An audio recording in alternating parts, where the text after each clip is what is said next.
They say the devil only comes when you call him, but I never believed it. I was just a kid, a stupid, bored kid. But one evening, while the February wind howled outside, I made the mistake that would haunt me forever.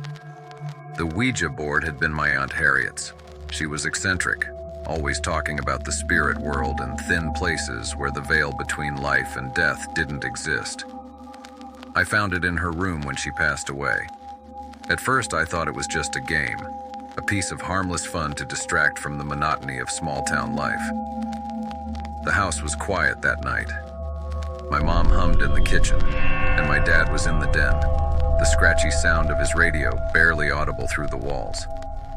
I sat cross-legged on the living room carpet, my fingers trembling as I set them on the planchette. I wasn't afraid. Not then. Not yet. I closed my eyes. "Aunt Harriet," I whispered, "are you here?" At first, there was nothing. I let out a nervous laugh, slightly relieved that there was no response. Then the planchette jerked under my fingers. My breath hitched. Slowly, the pointer slid across the board, stopping at YES. Is it really you?" I asked, my voice barely audible. My hands trembled, but I couldn't lift them from the board. The pointer moved faster now, darting across the letters like it had a mind of its own. Z-O-Z-O. Zozo? I whispered. I knew as soon as the word left my mouth I had made a mistake that couldn't be undone. Saying the name felt like an invitation. I felt a rush of coldness all around me and I ran out the room. That night, something in the house shifted. The air was suffocating as if the walls themselves were closing in. I didn't sleep. I lay in bed, staring at the ceiling, every creak and groan of the old house sounding like footsteps. Then, just as my eyelids began to droop, the bed shook. Not a gentle tremor, but a violent jolt that sent my heart racing. I shot upright, gripping the sheets as if they could protect me.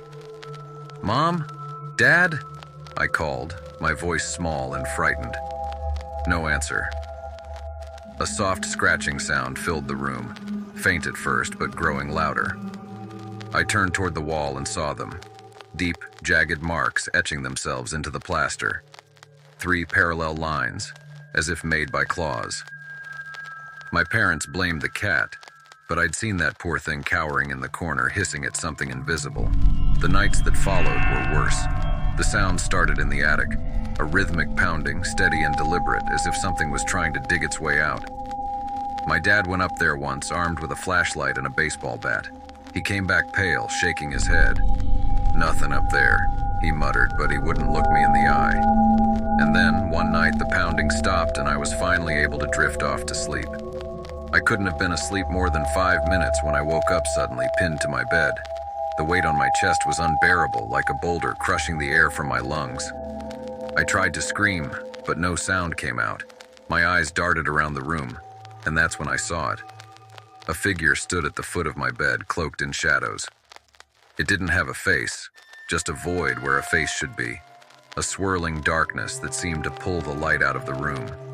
It leaned closer, and I felt its breath, cold and fetid, against my skin. "You called me," it hissed, the words not spoken aloud but planted directly into my mind. I was unable to move and unable to scream. I was just lying there, frozen in fear as the figure edged closer.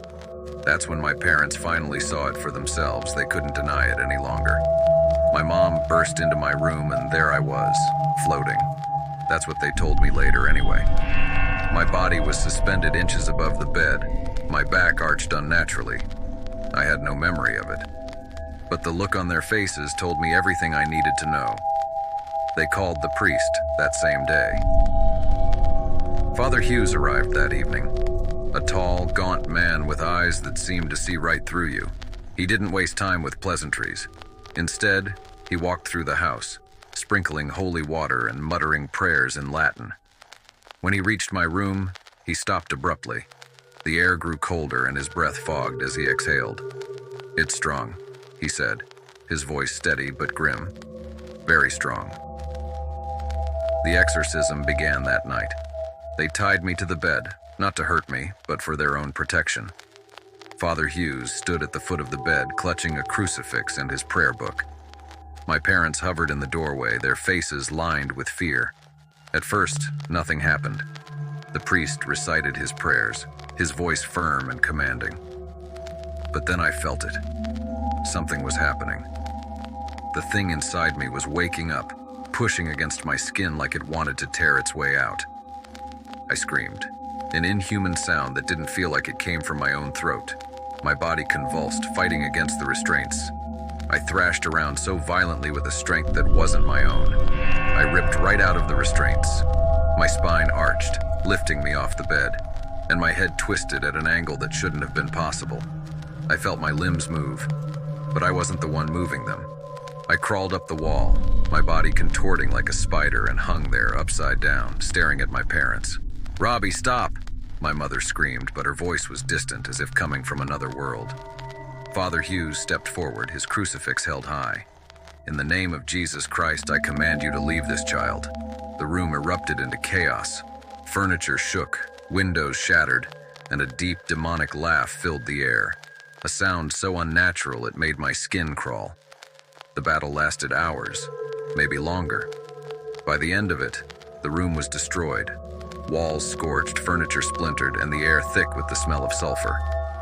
I don't remember much of what happened, just flashes. Father Hughes shouting, my parents crying, and the shadow, darker and more solid than before, looming over us all. But I do remember the moment it left.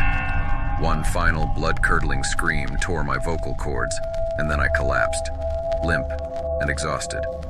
The shadow was gone, but its presence lingered, a stain that couldn't be washed away. Even now, years later, I can still feel it sometimes, just out of sight. Watching, waiting. Because I know it's not really gone. It never is. It's always waiting to be invited back into this world. All it takes is to hear you say its name. Zozo.